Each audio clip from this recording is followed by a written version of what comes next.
자, 그리고 이제 크게 세 번째 시대가 이제 출애굽 광야 시대인데요. 창세기의 요셉 사건과 연결을 이어서 보면 7년 동안 이어지는 엄청난 흉년과 기근에서 하나님이 그를 건지시고 또 애굽의 총리로 있었던 애굽의 안전한 곳으로 야곱의 일가 70명이 그곳으로 가게 됩니다. 그곳에서 다시 나올 때까지 430년 동안 애굽에 있게 되는데, 그때 약 60만 명이나 되는 숫자로 기하급수적인 번성을 이루게 됩니다. 그런데 이들이 번성함이 오히려 독이 됐어요. 애굽의 바로가 볼 때 위험 요소로 인식이 되었다라는 겁니다. 애굽의 왕조가 바뀌고 요셉을 알지 못하는 자가 바로가 되면서 이렇게 막 기하급수적으로 늘어나는 유대인들이 너무너무 불안했던 겁니다. 그래서 위기감을 느낀 애굽의 새로운 바로는 이스라엘 백성들에게 힘든 강제 노역을 시키면서 그들이 지쳐서 소멸되기를 원했습니다. 그러나 이스라엘 백성들은 학대를 받을수록 더욱 번성하여 더 이상 그들을 막을 수 없게 됩니다. 하나님은 이스라엘을 다시 애굽으로 이끌어내어 원래 그들에게 주시고자 했던 가나안 땅으로 이끌어 오실 계획을 세우십니다. 그 책임을 맡은 자가 모세라는 인물이죠. 그래서 하나님께서는 모세를 80년간 훈련시키시고 준비시키셔서 다시 애굽의 바로 왕 앞에 서게 하십니다. 그리고 애굽에서 나오게 하죠. 자, 이것이 출애굽이고 출애굽 시대, 광야 시대가 열리게 되는 겁니다. 이제 출애굽 광야 시대를 다루고 있는 출애굽기, 레위기, 민수기, 신명기의 책 이름을 잠깐 좀 정리를 해보면은요, 이 출애굽기는 엑소더스라고 되어 있습니다. 여러분 많이 들어보셨죠? 이 엑소더스, 나간다, 출발한다, 탈출한다, 이런 의미인데, 출애굽, 애굽에서 나온다, 이집트에서 나온 것을 기록한 것이다. 그래서 출애굽기, 엑소더스 이렇게 이름이 되어 있고, 레위기는 레위 지파의 규정에 대하여, 이따도 살펴보겠지만 이 레위인들을 중심으로 제사제도에 대한 얘기가 나오잖아요. 그래서 레위 지파의 규정에 대해서 기록한 것이다. 그래서 레위기라 이름을 줬고, 민수기는 백성들의 숫자를 세웠다. 그래서 영어 성경의 이름은 numbers입니다. 숫자를 계수하다, 세다, 인구조사를 했다, 이런 의미가 되죠.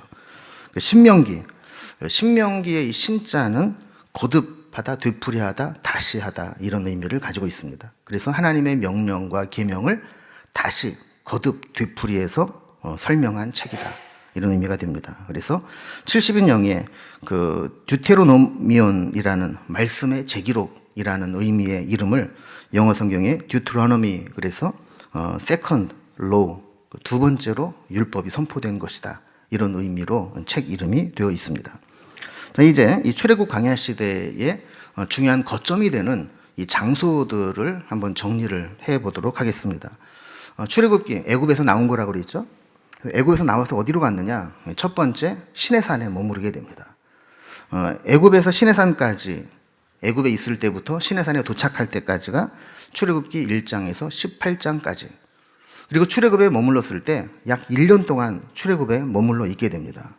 자, 그러면서 이 출애굽기 19장 이하의 모든 내용과 레위기, 그리고 민수기 1장에서부터 10장 10절까지가 시내산에 머무르는 1년 사이에 있었던 일입니다.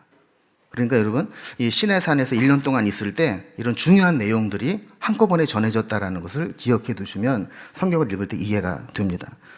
자, 그러다가 그들이 다시 이제 가나안 땅을 향해 출발해야 되겠죠. 시내산에서 영원히 살 수는 없으니까. 그래서 시내산에서 모압 평지까지 가게 되는 내용이 민수기 10장 11절에서 민수기 36장 마지막 장까지 모압 땅까지 가는 여정이 기록되어 있는 겁니다. 자, 그리고 이제 요단강을 건너면 가나안 땅이 되는 그 요단 건너편인 동편인 모압 땅, 거기에서 이스라엘 백성들에게 하나님 말씀을 다시 선포하고 재해석해 준 게 신명기라고 했죠. 장소적으로 이제 이런 이제 변화가 있다는 것도 보시면 되고, 이걸 지도를 통해서 한번 다시 정리를 해 보도록 하겠습니다. 여러분, 맨 왼쪽 위에 보면 여기 이집트, 그리고 고센 땅이 나일강 하류 델타 지역이죠. 이게 비옥한 땅에 요셉 때부터 이스라엘 백성들이 살았습니다.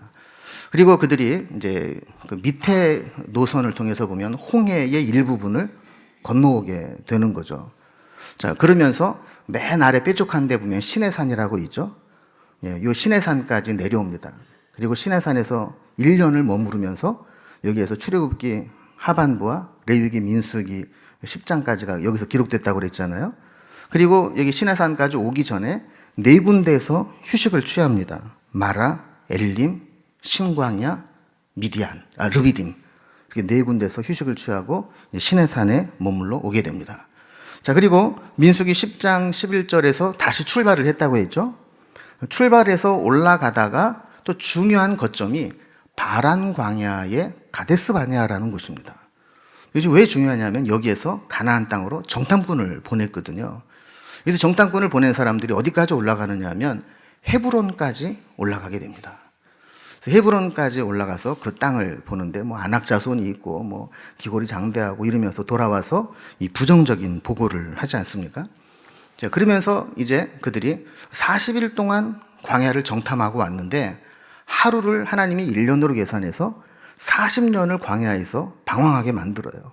40년을 광야를 헤매다가 이제 다시 하나님이 모압 땅으로 이끌어 가시는데 그때 그 밑에 에시온 게벨이라고 하는 것을 통해서 이제 모압 땅, 지금의 요르단 남부를 통해서 쭉 모압 땅까지 올라가게 되는 것이죠. 그래서 모압 땅 느보산 있는 그곳에서 이제 모세가 이제 마지막으로 설교를 하고 모압 평지에서 그곳에서 이제 생을 마감하게 되는 것까지가 이제 신명기에 기록이 되어 있습니다. 자, 이렇게 보시면 이제 출애굽기부터 이제 신명기까지가 어떤 이동 경로가 이제 이해가 되시리라 생각을 합니다. 자, 그러면 이제 그 과정에 어떤 내용들이 있었는지 잠깐 좀 살펴봅니다. 먼저 애굽에서 시내산까지 가게 될 때, 그래서 1장에서 18장까지 있었다고 그랬죠. 1장에서 6장까지는 애굽에서 종살이하는 내용입니다.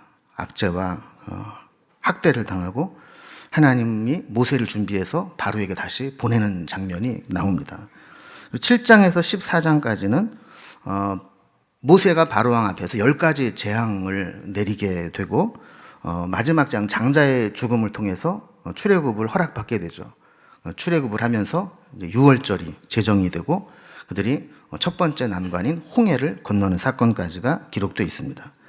자, 그리고 홍해를 건너서 이제 광야로 나온 이스라엘 백성들이 시내산까지 여정이 15장에서 18장까지 기록되어 있습니다. 그리고 네 군데에 멈춰 휴식을 취하는데 아까 말씀드린 것처럼 마라, 엘림, 신광야, 르비딤 이런 것들을 들렸다가 시내산에 도착을 하게 됩니다. 자, 그리고 시내산에서 얼마 동안 있었다고요? 1년 동안. 거기에 머무르면서 출애굽기 19장부터 마지막까지 그리고 레위기 말씀 그리고 민수기 1장에서 10장 10절까지가 시내산에서 주어진 내용입니다. 출애굽기 19장에서 40장까지는 시내산에 머물러 있으면서 율법이 주어지는데 먼저 19장에서 하나님과 시내산 언약을 맺습니다. 그리고 20장에서 10계명이 선포됩니다. 그리고 몇 가지 종교적인 규례가 나온 다음에 이제 민법, 실정법들이 선포되게 되죠. 노예 생활하면서 노예 근성에 있었던 그 이스라엘 백성들에게 이제 하나님 백성으로 어떻게 살아가야 될지에 대한 종교법뿐만 아니라 실정법, 민법에 대한 내용까지 설명을 합니다. 그리고 25장부터 40장까지는 성막에 대한 이야기를 합니다. 그래서 앞부분에는 성막을 위한 준비, 이렇게 성막을 지어라 라는 말씀이 나오고 그다음에 금송아지 사건으로 인해서 율법을 다시 받기 위해서 시내산에 올라가게 되고 그리고 이제 그 주신 말씀대로 성막을 건축하는 장면이 또 나오게 됩니다. 자, 그리고 레위기에 오게 되면 그 성막에서 드려지는 제사제도 그리고 제사를 인도할 제사장에 대한 규례가 1장에서부터 10장까지 나오게 되고 또 하나님과 동행하며 거룩한 삶을 살기 위해서 부정한 것으로부터 구별된 삶을 살아라 하는 내용과 또 절기를 통해서 너희 모습을 계속 돌아봐라 하는 내용으로 11장부터 27장까지는 이런 우리의 생활과 절기에 대한 내용이 기록되어 있습니다. 자, 이렇게 출애굽기 25장부터 19장부터 레위기까지 내용을 한번 정리를 해보면 여러분 이런 겁니다. 율법이 주어졌어요. 율법이 주어지면 반드시 뭐가 생기냐면 죄가 생깁니다. 법이 없을 때는 죄로 규정을 못하지만 법이 생기면 법대로 안 하면 죄가 되는 거, 범법이 되는 거예요. 그러면 죄인이 되고 죄의 문제를 해결하기 위해서는 하나님께서 제사 제도를 주신 것이죠. 그럼 제사는 그냥 아무렇게나 드리는 게 아니라 제사를 드릴 공간이 필요하고 제사를 집례할 제사장이 필요하고 제사를 드리는 방법과 양식이 필요하겠죠.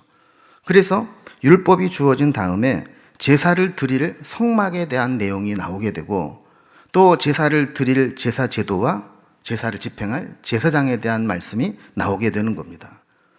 죄의 문제를 제사를 통해서 해결을 했어요. 그러면 또 죄 짓고 또 제사 짓고 이래야 될까요? 이제 죄의 문제가 해결됐으면 거룩한 삶, 구별된 삶을 살아가라. 그래서 성결에 관한 문제가 나오는 겁니다. 우리 생활 가운데 성결하게 사는 방법, 그리고 절기를 통해서 늘 우리의 모습을 살피는, 이게 이제 레위기 뒷부분에 나오는 것이죠. 자, 그리고 민수기 1장에서부터 10장 10절까지는 아까 민수기가 인구조사라고 그랬잖아요. 1차 인구조사를 하고 시내산을 떠날 정비를 하게 됩니다. 그래서 2장 32절에 보면 1차 인구조사를 하는데 1차 인구조사의 숫자가 60만 3,550명입니다. 그래서 그들이 이제 떠날 준비를 하게 되고 민수기 10장 11절에서부터 36장까지가 이제 드디어 그들이 시내산에서 출발을 해서 모압 땅으로 가는 여정이 기록되어 있습니다. 그들이 가는 이 여정 가운데 중요한 포인트가 있다고 그랬죠. 바란 광야에 있는 가데스 바네아, 여기에서 정탐꾼을 보내게 되는데 그들이 믿음으로 가나안 땅을 가지 못해서, 원래 정탐을 하라는 얘기는 어떤 루트로 어떻게 갈 것인지를 살펴보라는 것이지 갈 거냐 말 거냐를 결정하라는 게 아니었거든요. 근데 그들은 정탐하고 와서 못 가겠다, 우리는 메뚜기와 같다, 이렇게 되면서 40년을 방랑하게 됩니다. 이때 그들은 여러 가지 실수를 하게 되죠. 고라가 당을 지어서 반역을 일으켰을 때 아론을 세워주시면서 아론의 쌍난 지팡이 사건이 나오고, 하나님께 원망하고 불평하게 될 때 불뱀이 나와서 죽게 될 때 하나님이 놋뱀을 세워서 고쳐주시고, 모압 왕 발락이 발람 선지자를 내수해서 이스라엘 백성들을 멸망시키려고 했지만 하나님이 막으셔서 그들을 바알 숭배와 성적 타락으로 큰 심판을 받게 만드셨죠. 이 내용들이 나오다가 이제 2차 인구조사를 하게 됩니다. 가나안 땅 들어가기 전에 이제 2차 인구조사를 하게 되는데, 이때 내용이 26장 51절에 나오는데 60만 1,730명입니다. 그래서 1차 때와 비교를 해보면 약 1,820명이 감소한 숫자입니다. 근데 여러분, 그 광야 힘든 상황 속에서 그렇게 오랫동안 고생을 하면서 60만 중에 이 정도밖에 인구가 안 줄었다는 얘기는 하나님이 그들을 철저하게 인도하셨다라고 하는 증거가 되는 것이죠. 자, 그리고 이 모압 땅, 요단 동편의 모압 땅을 갔는데 그 땅이 너무 좋은 거예요. 그래서 룻기에도 보면 베들레헴에 살던 그 나오미가 식량이 없을 때 어디로 가요? 식량을 구하러 모압 땅으로 가잖아요. 그래서 이 땅을 보고 르우벤과 갓과 므낫세 지파 중에 반이 우리 이 땅을 달라, 이렇게 요구를 해요. 그래서 모세가 지금은 안 되고 너희들이 앞장서서 요단강을 건너서 가나안 땅을 점령하는데 공을 세우면 요단 동편 너희에게 주겠다. 그래서 그들이 이제 그 일을 하게 되는 거죠. 자, 그리고 이제 모압 평지에서 아까 말씀드린 것처럼 출애굽 1세대들이 다 죽고 2세대들에게 하나님이 우리를 어떻게 인도하셨는지, 그리고 하나님과 우리가 어떤 언약을 맺었는지, 그리고 하나님이 우리가 어떤 말씀을 주셨는지, 이것들을 다시 설교하고 선포하는 게 신명기의 말씀입니다. 그래서 1장 1절에서 4장 43절까지는 시나산에서 모압 평지까지 어떻게 인도하셨는가, 그 여정에 대한 회고를 하고 있고요. 4장 44절에서 26장까지는 모세가 율법을 다시 선포하고 그것을 해석해주는 긴 설교가 나오게 됩니다. 27장에서 30장까지는 하나님과 이스라엘의 언약 관계에 대해서 다시 해설을 해줍니다. 그리고 31장에서 마지막 장까지는 여호수아를 후계자로 세우고 각 지파를 축복하면서 모세는 생을 마감하게 됩니다. 그래서 출애굽부터 이렇게 가나안 땅 들어가기 직전까지 광야 시대까지의 말씀을 살펴봤습니다.